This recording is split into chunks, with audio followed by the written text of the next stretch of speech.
Hey guys, welcome back to today's video. Today is Friday, March 18th, 2022. And really quickly before we get started, I just started my Invisalign treatment about a week ago, so if I sound slightly different, it's just me getting adjusted to it. So I might be slurring some of my words a little bit further in terms of different letters that I pronounce, but I do apologize for that if it is noticeable or a hindrance to this video in any way. Overall, what I wanted to talk about today was the Missouri Senate polls that are coming from the Trafalgar Group, which are a polling company that has been accurate in many cases and not so accurate in others. I tend to take them as a reputable pollster. They do show us some very good results when it comes out of Rust Belt states. They have such a good method of polling Michigan, Pennsylvania, Wisconsin. Sometimes they're off. They were off in Michigan, in Georgia. They said Georgia was going red by 7 points in 2020. They were off in Texas in 2018, saying Ted Cruz would win by 12. He won by 3. So there are some inconsistencies when it comes down to the polling group altogether. But like any other poll, sometimes they are wrong. But generally speaking, they are in the right direction. They accurately predicted the New Jersey governor's race and also the Virginia governor's race. So recently speaking, they tend to have a stronger track record than some other polling companies. I just tend not to use them as the gold standard because I don't use any polls as the gold standard. I merely use them as a means of analysis, but I'm not going to say this is the end-all be-all, but we barely have any data out of Missouri, so I'm pretty grateful that they decided to poll it. And looking at this onslaught of polls that we're looking at here, we have 6 individual questions that were asked in Missouri by this polling company. It was a Missouri Senate question about the upcoming November election between a Democrat, 2 Democrats, and 3 potential Republican nominees. Now, the Democratic primary is not completely done. If you take a look at the candidate list here, you don't know exactly who's going to be this Democratic nominee. Right now, it seems to be a two-way race between Lucas Kunce and then Scott Sifton, which is probably going to be the overall outcome. What you're looking at here is there are some endorsements on Scott Sifton's side. He has Nicole Galloway, who actually ran for governor back in 2020, some pretty well-known statewide name recognition. Also a mayor from Kansas City, one of the most populous cities in the state of Missouri, too. And Lucas Kunce, who has the endorsement from more progressive, potentially this aiming up to be a centrist, more moderate ideology versus progressive type of nomination process. I do not see any polls from the Democratic primary, so we don't know necessarily how this race is going to go when it comes down to the Democrats, which is why I think they decided to poll 2 different candidates. Now, for the Republican side, what you're looking at here are some very, very, very big differences when it comes down to margins of victory. Looking at the Republican side, Republicans win every single one of these races except for one, and that's where it gets very interesting. What you are finding is that Republicans, besides one particular nominee, dominate against these Democratic opponents. You have Schmidt up by 14, 15 points. You have Hartzler up 17, 20 points. These are enormous margins and in tune with how the state of Missouri historically has voted in the presidential election. Looking at the most recent election, what you will find is that the state of Missouri voted for President Trump by 15.4. Knowing 2022 is going to be a better year for the GOP, it's not out of the question to see a 20-point margin of victory for a Republican in the state of Missouri.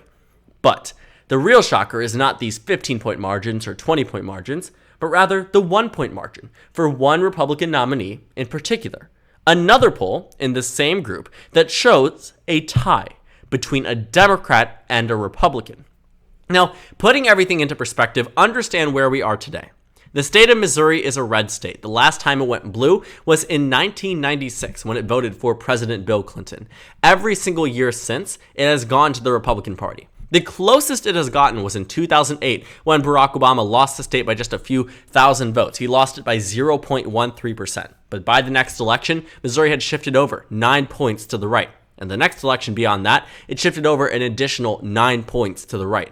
At least for the Democratic Party, it shifted about, 4 points to the left relative to the last election, or 3 points to the left. But that really doesn't matter. At the end of the day, Missouri is a solid red state through and through. The only reason why there was even some discussion about this race and why polls are here is because this exact Senate seat was competitive back in 2016. While Donald Trump was able to defeat Hillary Clinton by 19 points, the Senate race was only won by Republicans by 2.8%.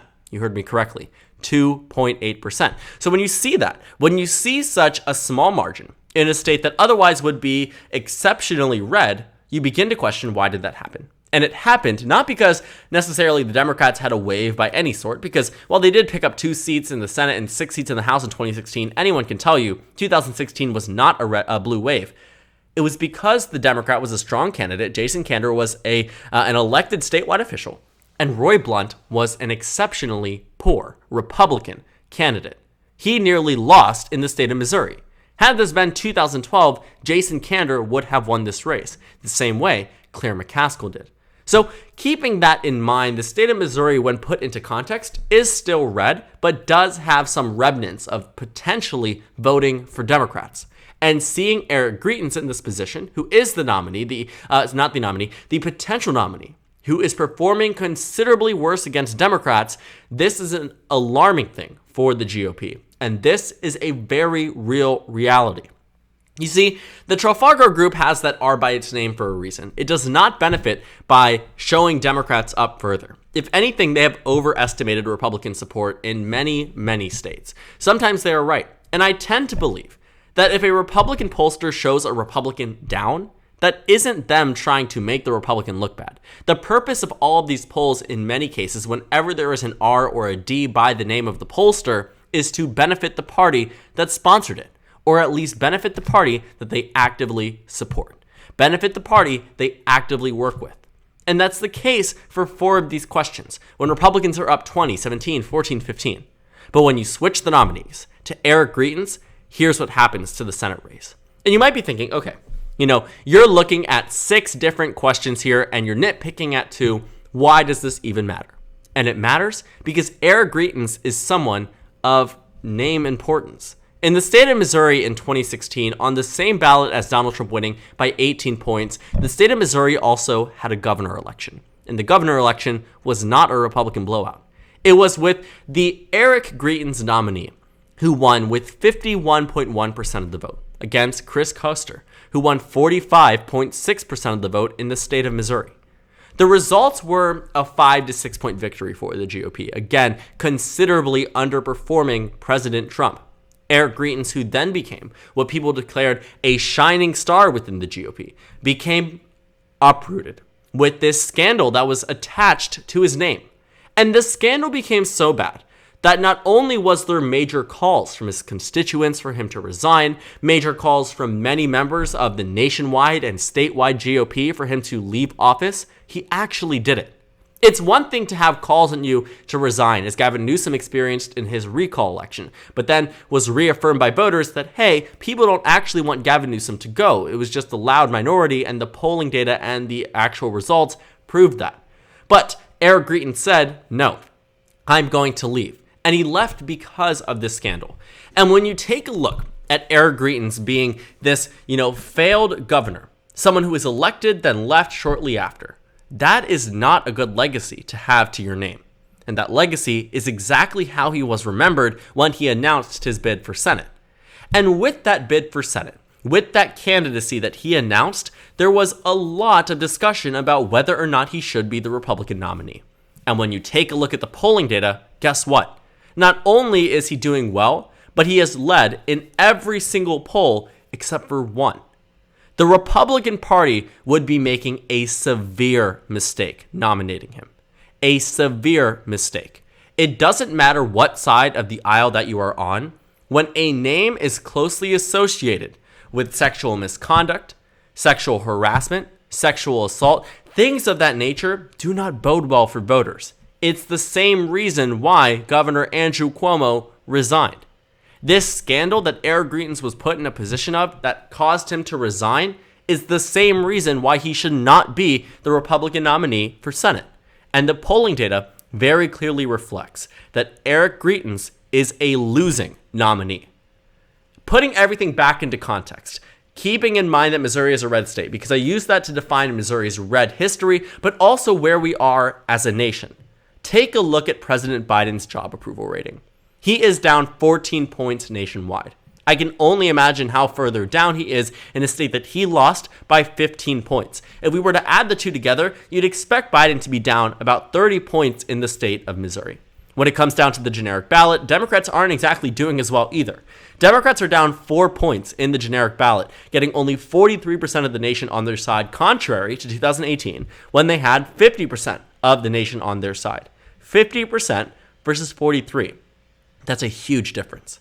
And keeping all of that in mind, what you should take away from putting it back in context, not only is Missouri red, but the nation is red right now. The nation is vehemently against Biden. Not so much against Democrats, but still very much opposed to Biden. Being down 14 points nationwide when you won the election, being up 7 points, is a considerable change. And if you find yourself in a position as a Republican in Missouri where you can't even lead in a Republican pollster's poll, where you are up by 1 at best, and you are leading the Republican nomination, you are the front runner for that, you need to do some self-reflecting and take it on yourself to remove yourself from this race entirely. I think it is still very possible for Eric Greitens to win, but the allocation of resources that will need to go to Missouri should he win this nomination, which it looks like he might be on track to do. Should Eric Greitens win this nomination, there will need to be spent $10, $20, $30 million on the state of Missouri. Because if they let it alone, like they very much might, if Schmidt or Hartzler end up winning the nomination, they very well could let it alone, and the Democrats won't contest it heavily. If Greitens is the nominee, they will be reaffirmed in their idea that he will be a poor GOP selection choice by these polls, and probably are right now, and more polls that will come later down the line, and polls that have already been released. We'll go to those in just a moment. But should he become the nominee, the Democrats, I promise you, will contest this race. And they will force the GOP to spend money on this race. Because while Missouri may be a state that is red through and through, it has elected Democrats and had a Democrat in the United States Senate as recently as 2019. And it had elected that Democrat under a poor GOP nomination choice. Claire McCaskill defeated her Republican opponent by 15 points, not because she was some exceptional Democrat, and not to and all take away from her accomplishments, but I'm not saying, she did not win solely on her own candidacy. That was a combination in fact that the Republican there was too extreme and said some things that he probably shouldn't have.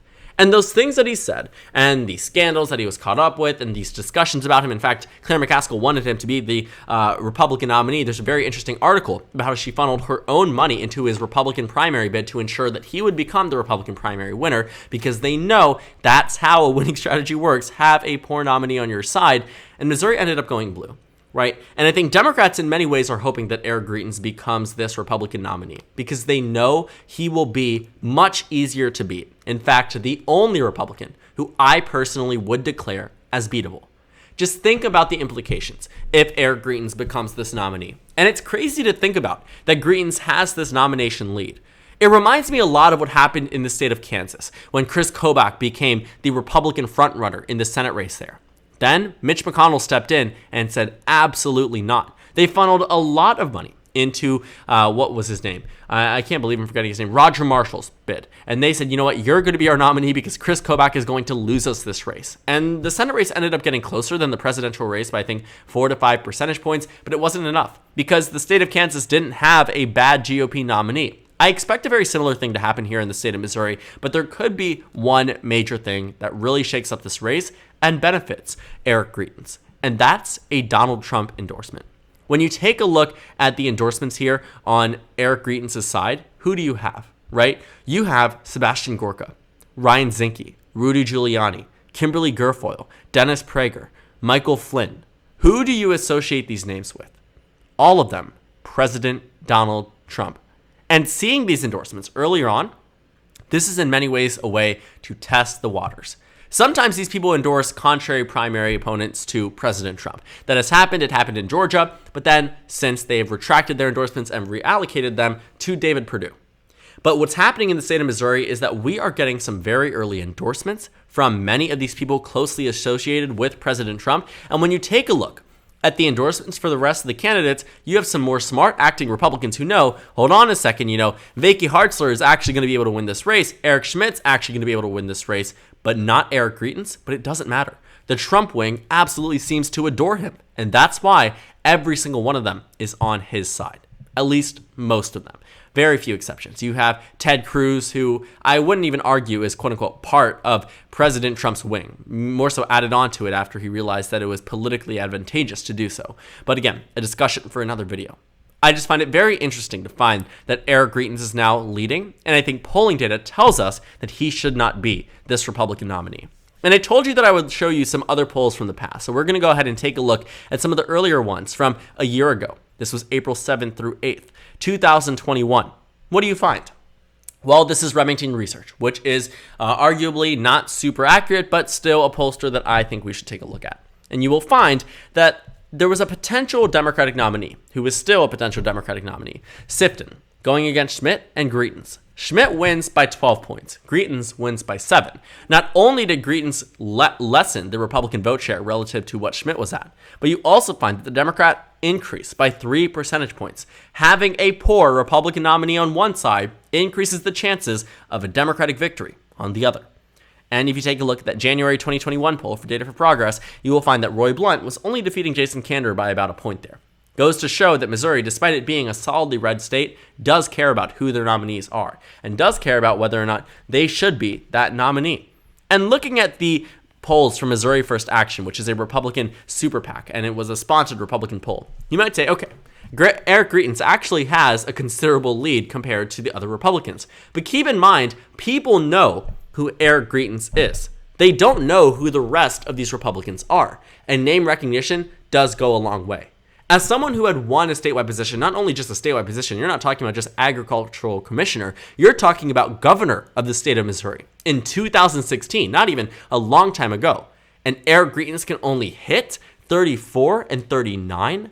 This entire state knows who he is. At least 80% of the state knows exactly who he is.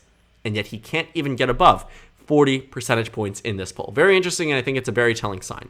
And when you take a look at the Trafalgar group that I showed you today, the polling numbers show that Eric Greitens does not win this race by a lot. Still wins it, but not by a lot, and definitely is in a competitive position. I can promise you one thing. If Eric Greitens is that nominee for Senate, Missouri is going to change its characterization. Voters in Missouri don't like to play around with their votes. They don't like to blindly follow any single nominee, even if it is aligning very much with their interests. I think Eric Greitens, in many ways, when it comes down to conservative principles and being a Republican, obviously that aligns with the Republican state more than a Democrat would. But Missouri has proven to us in the past, and could very well again, showing us that they care about who is on the nomination spot, who is the Republican and who is the Democrat. It is still very possible for Eric Greitens to win. I'm not at all trying to say that once he gets this nomination, it's all of a sudden going into the solid blue column, but it comes into a point of contention, whereas otherwise it really wouldn't. And I think the GOP needs to do some serious reflecting and some serious self-consideration. Is this the person they want to put up against the Democrat this November? Is the person that was nearly rejected by voters when Trump was elected by 18, 19 points in the state? Is this the person you want up? In many cases, that answer is going to be no. You are going to need to see some serious involvement from non-Trump officials to change the trajectory of this race.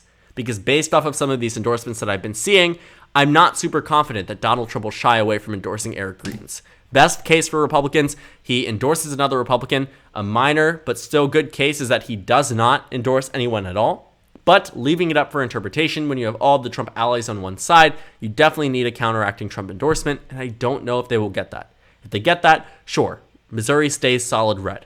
But right now, there's a very real possibility that Missouri becomes competitive when it was never on anyone else's radar for quite some time now.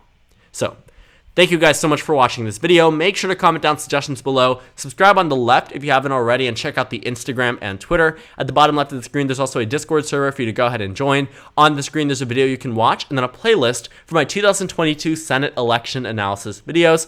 Again, thank you guys so much for watching, and I will see you all later today.